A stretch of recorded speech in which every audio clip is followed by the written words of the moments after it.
This church decided back in the 1990s that it wanted to be open to all people, inclusive of all people. It was not an easy transition at first because that was really on the cutting edge of things. You know, all that we kind of take for granted now, we shouldn't even, because there's still so many struggles. You know, when they decided to make the church open and affirming with Dr. Caliandro, there were many people who were very angry. There were people who left the church, but he decided that that was something he was going to do. For churches with open doors and open hearts. For churches with welcome and warmth. For churches where all people are affirmed and accepted.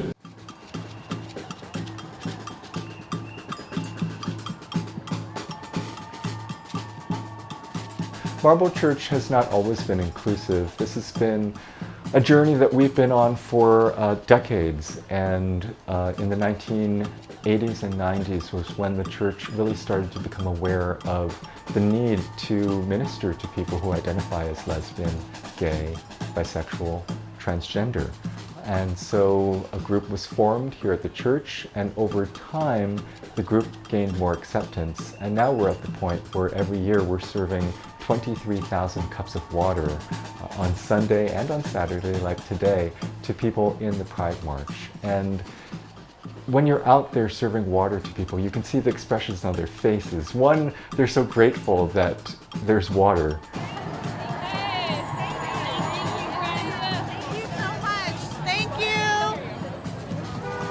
Then you see them realize that the water's coming from people. And then you see the realization that the water's coming from people who are at a church. I think that small acts like that show solidarity with the queer community. I think even just having the face of the church be open and welcoming to this group of dykes and groups of lesbians and queer folks is a really important way to show that they fight for us. And something like giving water is such like a vital and supportive way to show their love. So some people are quite shocked to realize that it's a church that is offering them water, because so many people, especially those in the LGBTQ community, have been hurt by the church, have been abused by the church, have been told that they are sinful because of who they are, because of their gender identity, or because of their sexual orientation. So for them to actually just see that a church is offering them the gift of water, simple as a cup of water, transforms people in how they view themselves and how they view God and how they view potentially the church. Happy Pride! Happy Pride! Gracias!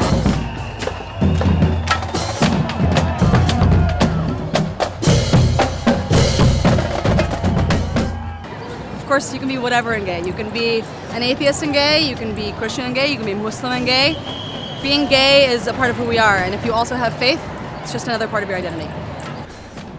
I've met with so many people who've been in this situation, and for some people, what they were taught as children in the church, that homosexuality is a sin, I believe for some people that will never go away. That is so deeply entrenched in their understanding of who they are in relationship with God. And so then our role as the church, as a minister in the church, is to continually remind them how much God loves them, how God created them just as they are with their particular sexual orientation or gender identity, and that God will always be with them. That's our job. For me, it's not about combining two identities, it's the same in one. God made me the way that I am, and I'm proud of that. And for me to worship Christ is no different than anybody else worshiping Christ. I know that God accepts me as I am. He made me this way. And I feel fortunate to have found a church that realizes that. When I first heard sexuality and being a homosexual was a sin, it scared me a lot because, you know, it's me and I don't want to sin. I don't want to go to hell because of who I love and because of who I am. I was in need to find a church. Me and my partner, we were from church to church. We went to, of course, you know, regular church and not accepted, you know, and we had to hide who we were. I had to hide the fact that I was a lesbian. I didn't want to hide anymore, so moving on to different churches. I even went to a church that was like specifically for gay, and it just didn't feel right because, I don't know, Marvel kind of like, their method is it's not just preaching and throwing the Bible at you, it's also encouraging your day-to-day life and encouraging you to be the best person that you can be and to love, which is, in my belief, what God and Jesus Christ just want everyone, human being, to do, is just to simply love, to accept and just to love. I'm actually the first in our denomination, which is the Reformed Church in America. I'm the first openly gay candidate in the 400-year history of our denomination. So it has been an incredible journey. I started the process, and while I was in the process, there was another person who did get through the process, an openly gay person. But there are only 2 of us in the entire denomination who are in same-sex marriages and ordained ministers.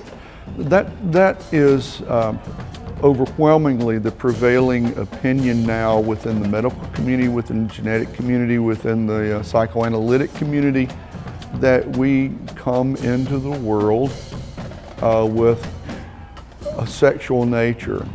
You know, much like you come into the world with an eye color. You didn't choose it. You don't become a teenager and say, I think I'll have blue eyes. You know, you got them. You come into the world with, I had the height that I have. You know, I couldn't say, I don't want to be this tall, or I wish I were taller. It's who you are. And scientific community now basically says human sexuality is the same, that we are wired as we are wired.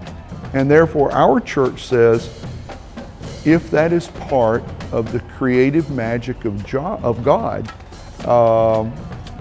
then at what point would we be vain enough to say, we're second guessing the way you do your creation?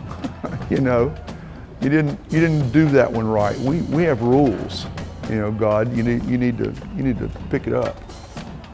Who would think that way? So our church says that we, and that does not mean that within our church there is anything remotely close to a lack of moral commitment, or that we would approve of gay, straight, bi, anybody else being licentious or manipulative or whatever else. It's just saying that your human sexuality, if observed and practiced within moral parameters, is your human sexuality. It's God endowed. That's the way we at Marble look at it. It's really a safe place. It's a safe place here. We can talk about anything. We talk about things that we don't understand, things that, you know, we all have, you know, question our faith, and that's okay. It's okay to question what's written in the Bible. It's okay, you know? I mean, I think if you just take it and say, oh, this is this, without getting in deeper, finding out what it really means, and that's what we're able to do. And also, it does make a difference having social time with people who share the same values that you do.